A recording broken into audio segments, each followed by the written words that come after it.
Assalamualaikum warahmatullahi wabarakatuh. Pertama kalinya marilah kita bersyukur pada Allah Subhanahu wa taala yang telah memberikan nikmat yang banyak pada kita semuanya, baik itu nikmat keimanan, nikmat kesehatan, nikmat keamanan, sehingga pada hari ini para mahasiswa dapat melakukan pertemuan secara digital. Yang kedua kalinya salawat dan salam kita aturkan kepada Nabi kita, Nabi kaum muslimin, Rasulullah Muhammad sallallahu alaihi wasallam. Untuk pertemuan yang ke-6 ini, para mahasiswa yang berbahagia akan mempelajari mengenai pernyataan if else, dan if else.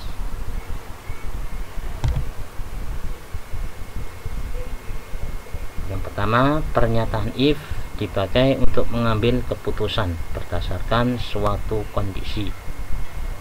Ya, jadi if ini yaitu dia untuk mengambil keputusan. Nah, keputusan itu berasal dari kondisi tertentu. Ya, yang kedua, pada pemrograman PHP terdapat 3 macam bentuk if. Ya, di sini yang pertama if, kemudian yang kedua if else, yang ketiga if else.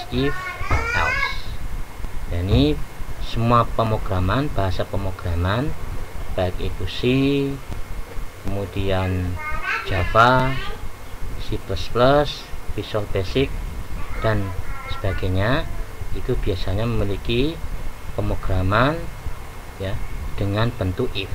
Nah, di sini kita jelaskan menggunakan pemrograman PHP. Yang pertama, pernyataan if. Bentuk pernyataan if itu berupa di sini if, kemudian dalam kurung ekspresinya apa. Ini berarti kondisinya seperti apa. Ya, jika memenuhi kondisi maka akan masuk ke pernyataan atau masuk ke proses. Ya, atau dalam bentuk lain ya, if dalam kurung ekspresi.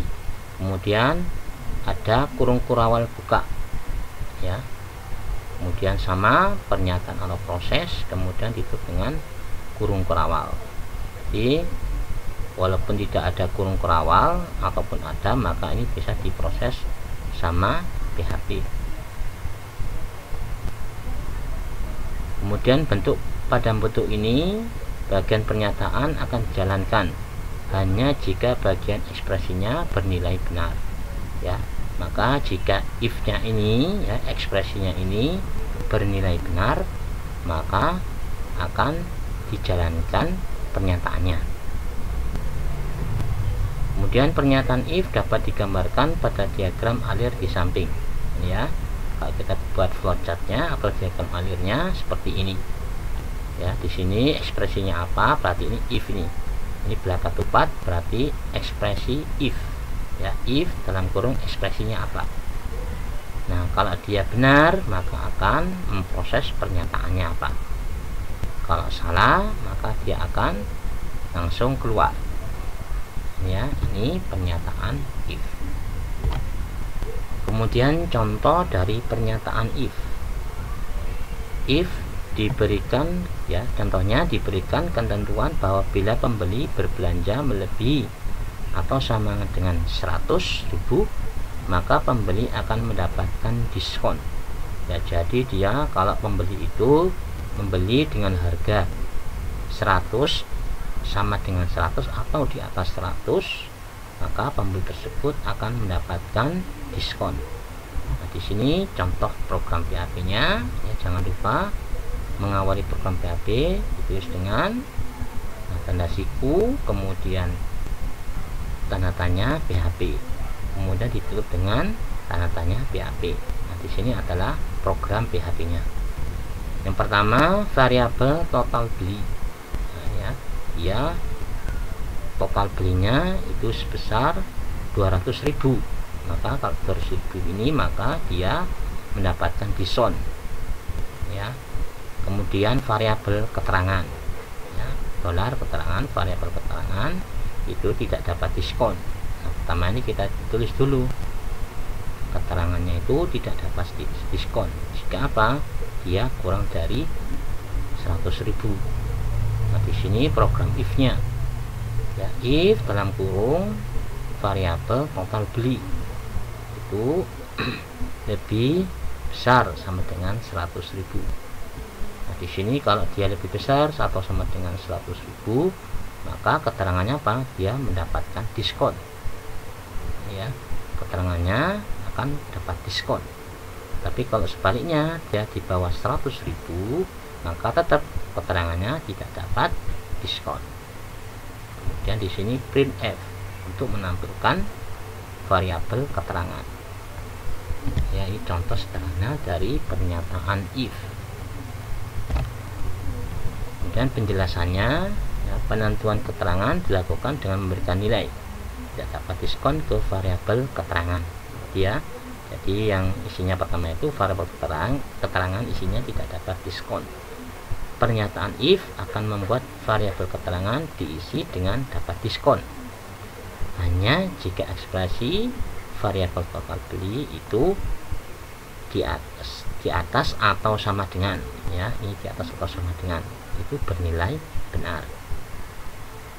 Nah, jika variabel total beli, ya, dolar total beli diisi dengan nilai di bawah 100.000, ya, misalnya 50.000, maka akan bernilai salah, ya, sehingga tidak dijalankan proses pernyataannya, ya, proses diskonnya, ya, karena dia bernilai salah, sehingga variabel keterangan akan menampilkan tidak dapat diskon.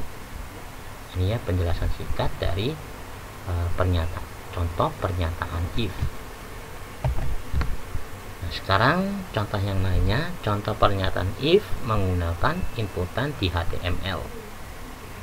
Ya, contoh program berikut adalah penerapan diskon menggunakan inputan di HTML. Jadi ada user menginputkan nilainya, ya, di HTML. Jika besar pembelian di atas atau sama dengan 100.000, maka akan mendapatkan diskon sebesar 10%. Jadi kalau pembeliannya itu diinputkannya itu di atas 100.000 atau sama dengan 100.000, maka diskonnya sebesar 10%, ya, dari total pembelian. Nah, ini contoh program dia menggunakan inputan HTML. Nah, di sini ya kita langsung ke bodinya. Ya, di dalam body itu kita tuliskan formnya, ya.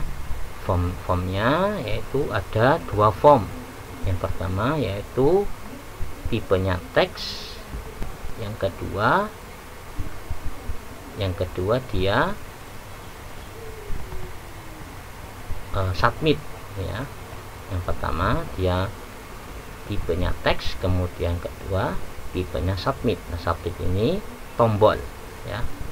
Berarti di sini inputan teksnya itu namanya total beli, ya. Kemudian tombolnya, nah, di sini tentukan diskon, ya. Kemudian ditutup dengan form /form. Pertama dibuka dengan form, ini nama formnya, actionnya apa, ini kita kosongi karena cuma satu HTML, ya. Kemudian metodenya itu post. Nah, di sini metode ada dua, post sama get. Kalau post berarti di URL di alamatnya tidak ditampilkan hasilnya, tapi kalau menggunakan metode get, hasil di URL ditampilkan, ya. Bedanya antara metode post sama metode get di form. Kemudian di dalam form ini ada inputannya, ya, yaitu input dengan tipe teks, yang namanya total beli. Kemudian input dengan tipe submit, ini tombol, itu tulisannya di tombol itu tentukan diskon. Kemudian ditutup dengan /form. Nah, kemudian di sini program PHP-nya, ya. Jadi untuk mengetahuinya cukup kita lihat